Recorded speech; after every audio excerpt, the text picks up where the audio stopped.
Well, welcome to Sophie & Co. Me, Sophie Shevardnadze. In a risky show of force, America has attacked Syria, signaling a U-turn in Trump's proclaimed non-intervention policy and causing relations with Russia to plummet. Despite America's top diplomat traveling to Moscow for talks, it seems more differences than common ground were established. Where does it go from here? Well, we ask former Congressman and 3 times U.S. presidential hopeful, Dr. Ron Paul. The American cruise missile strike on Syria has blown such a big hole in Russian-American relations that even the visit of the U.S. Secretary of State to Moscow failed to mend the broken ties.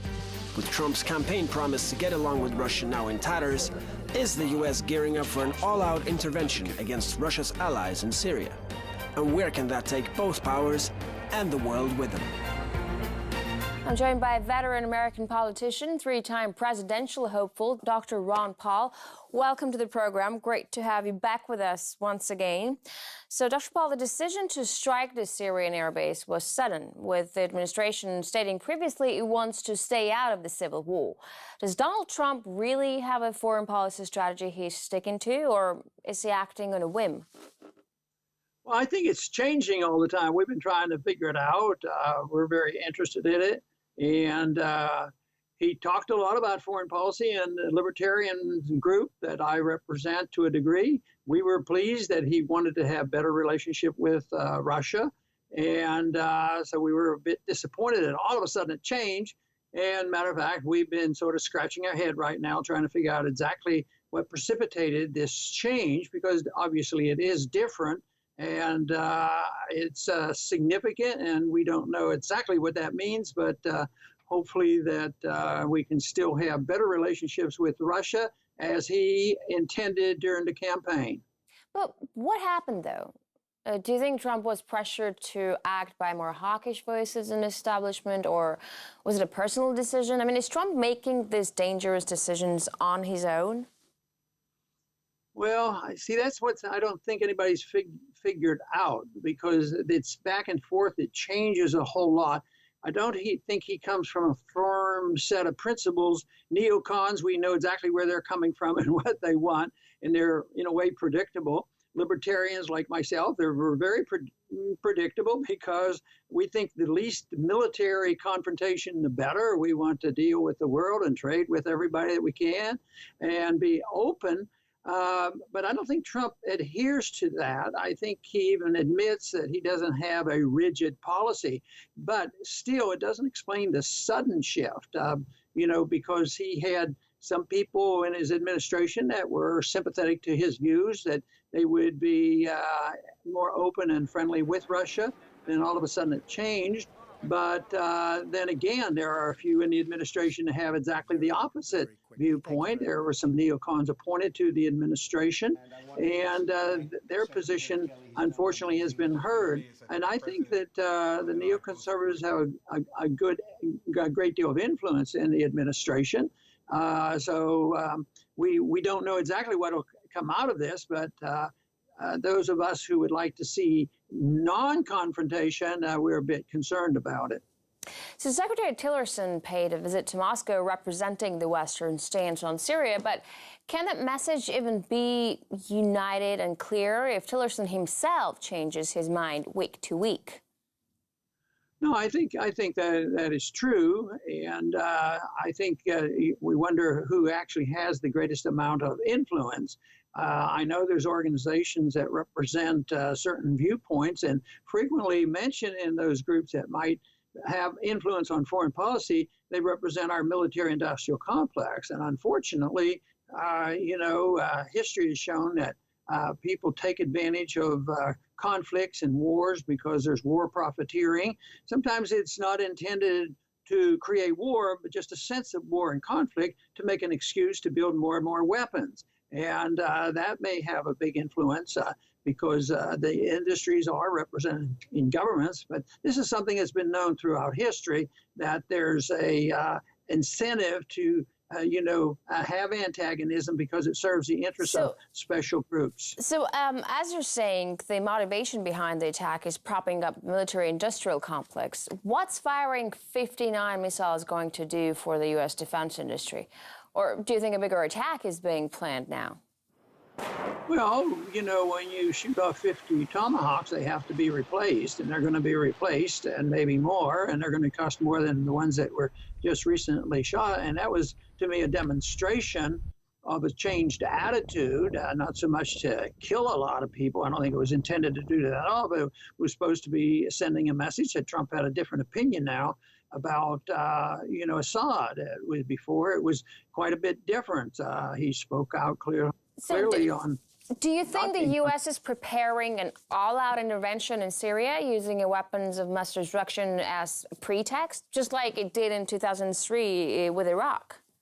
Well, let's hope not. It's hard to judge that. And I say, I don't think Trump has a precise position, and it changes depending on which advisor he might have talked to recently.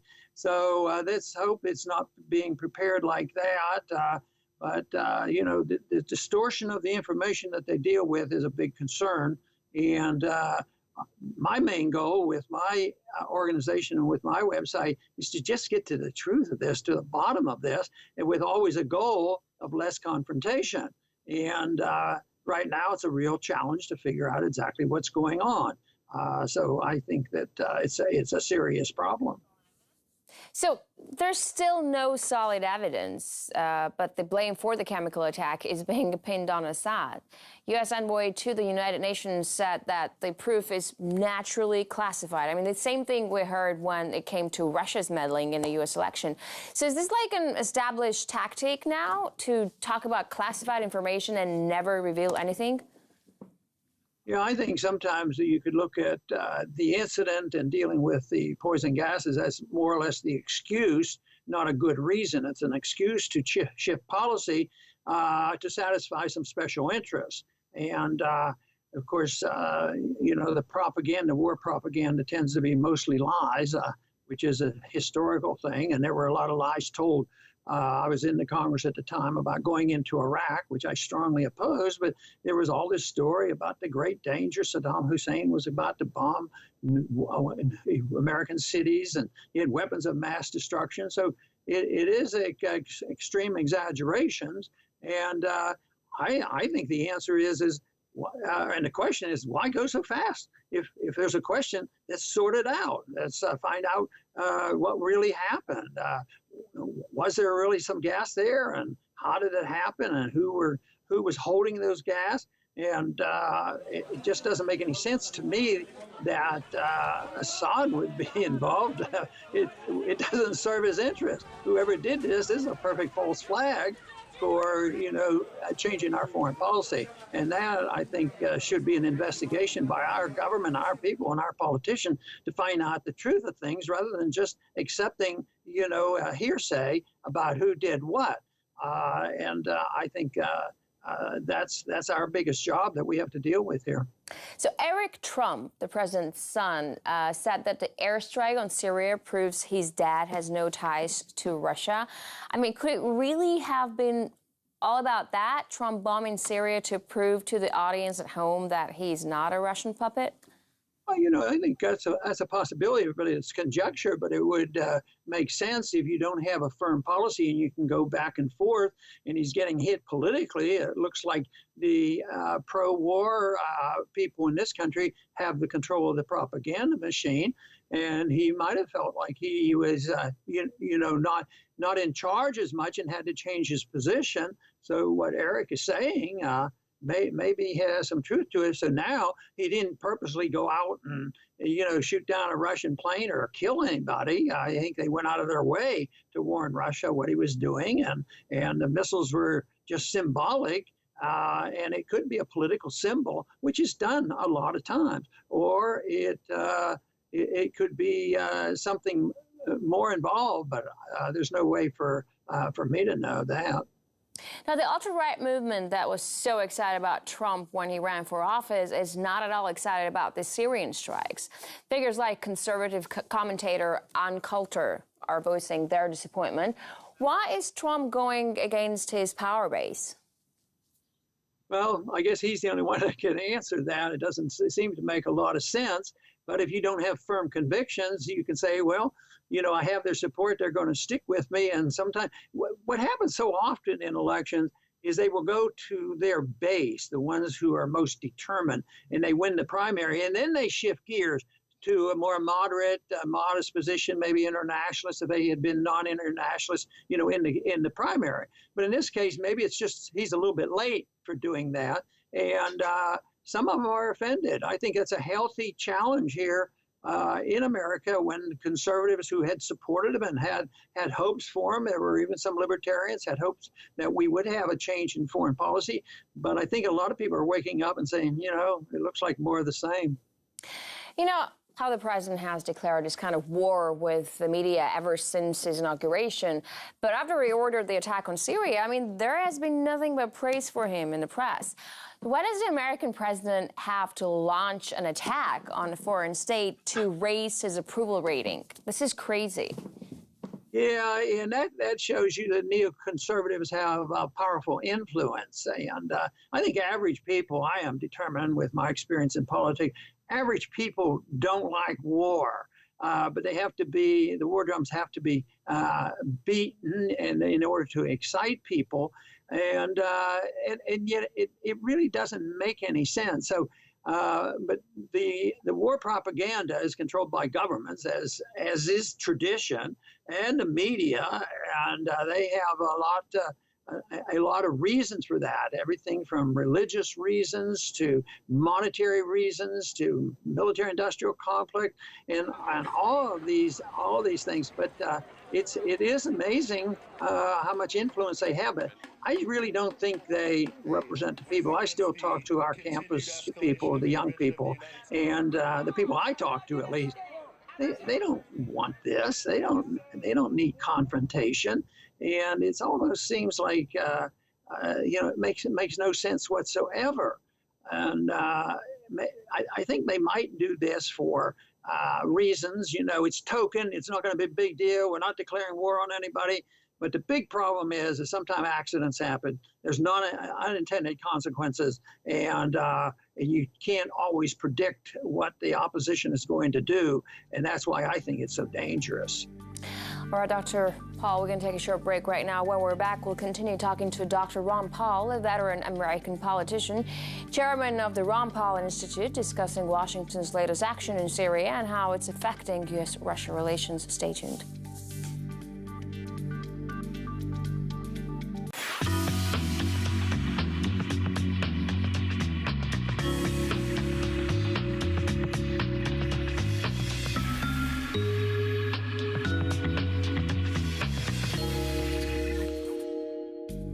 And we're back with Dr. Ron Paul, veteran U.S. congressman, a person with a huge experience in politics, discussing increased American military involvement overseas and its ramifications for the relations between Moscow and Washington. So, many hoped Trump's America First policy would mean a step away from America's overseas military interventions. And instead, he's increasing drone strikes, campaigns in Syria and Iraq.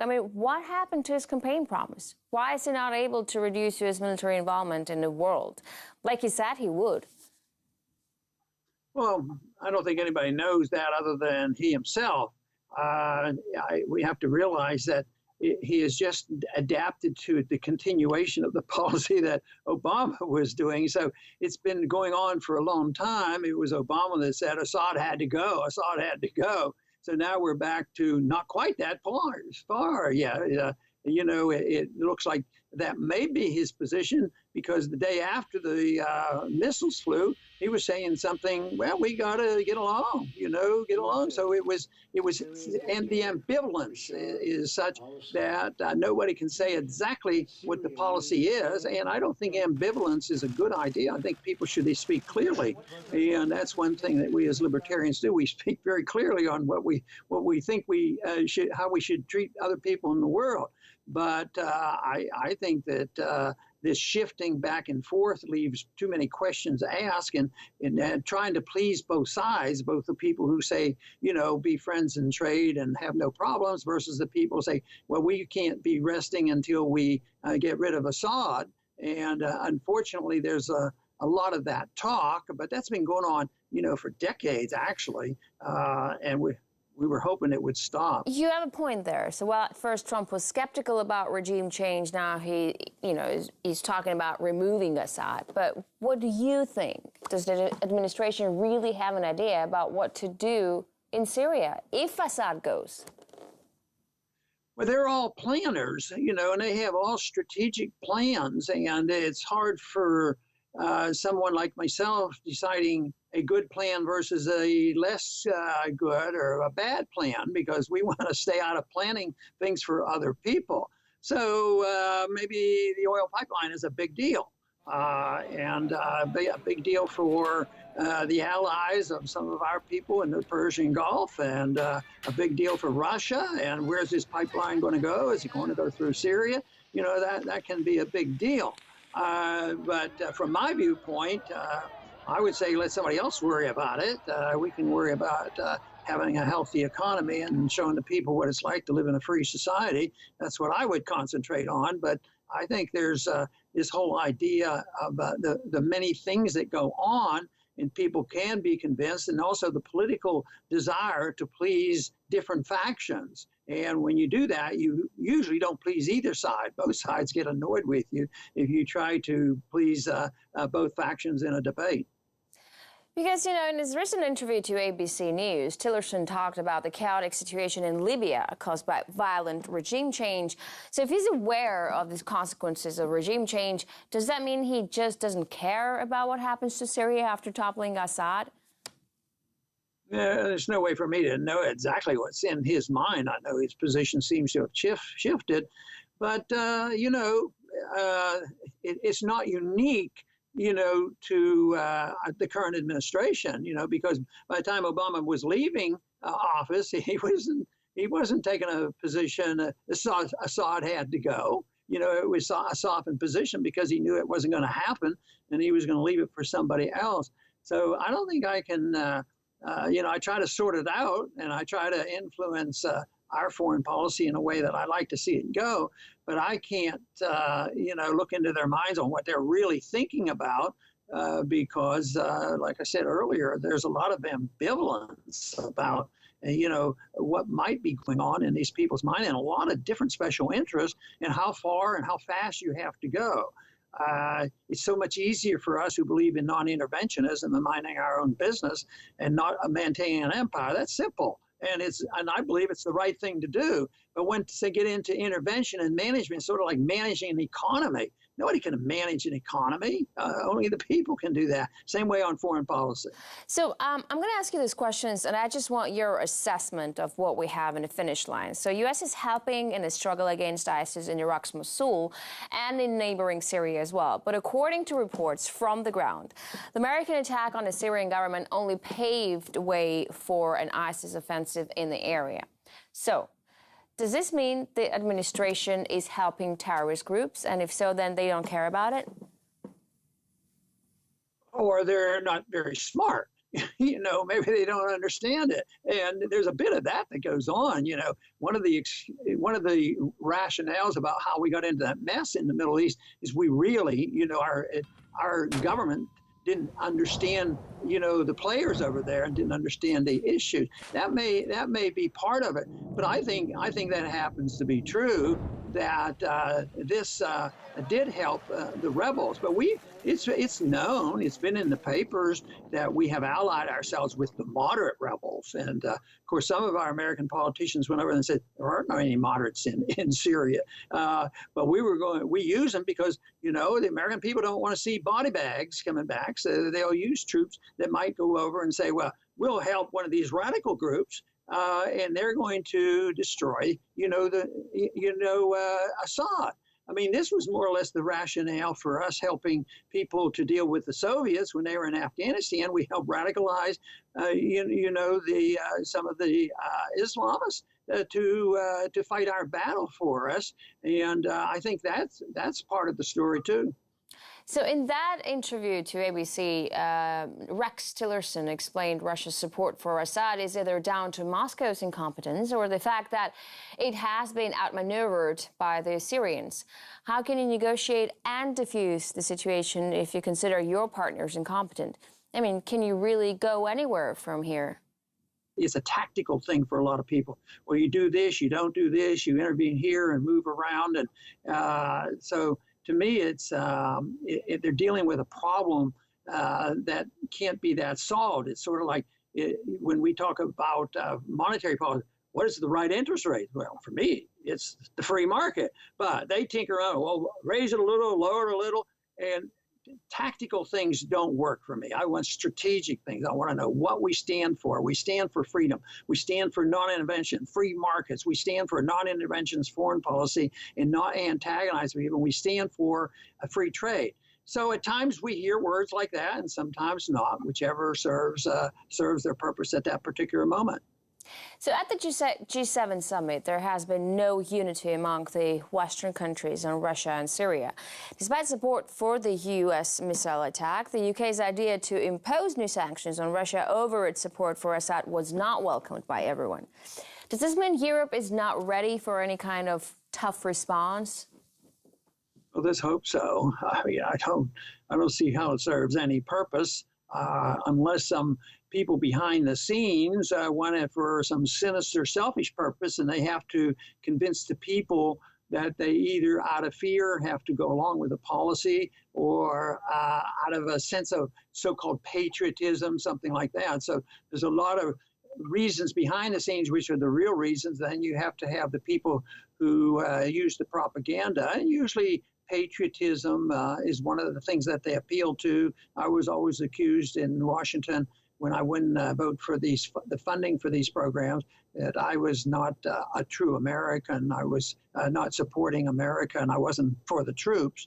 But I didn't feel that lonely when I talked to young people and the taxpayers, because a lot of people agree with me that we shouldn't be doing this. But then again, there's a lot of people who agree with this more militant approach, because it's people like to be strong and they don't want to be pushed around. So it's a challenge on propaganda. Talking about the U.S. taxpayers, during that same meeting, G7 meeting, Rex Tillerson left European diplomats puzzled with one remark, asking, quote, "Why should U.S. taxpayers care about Ukraine?" What do you think? Is there an answer to that question? Well, they should care if we're wasting taxpayers' money to have regime change and take one leader out and put another one in. They should care about it because there's a tax cost, but then there's also a cost on what does it do with relationships. So yes, that's very, very serious. But the American people, seem to be convinced that spending more money on military is always okay. Conservatives who are supposed to be saving money would never save a nickel, when it comes to, military spending. And that to me is sad, because they're inconsistent about being fiscal conservatives. Generally speaking, this foreign policy approach of using force, it seems to be favored on both sides of the political establishment in America, with Republicans and Democrats alike coming across as hawkish. Why is there no room for a conciliatory approach in the U.S. politics anymore? Well, there was. That's why that helped Donald Trump become president. So the question isn't that they're not there. It's that, once again, the policy shifted, after the fact, because the grassroots were mobilized with that, and they would like to see that. And I think that is very good. But once again, they're expressing some disappointment here, but we don't know what the final conclusion is. Maybe this was just a demonstration rather than a total change in foreign policy. All right. Thank you very much for this interesting insight. We were talking to Dr. Ron Paul, longtime congressman, a U.S. political icon, and we've been discussing the latest developments in U.S.-Russia relations, the surprising turns of the Trump administration's policies, and Washington's engagement in the Syrian conflict. That's it for this edition of Sophie & Co. I'll see you next time.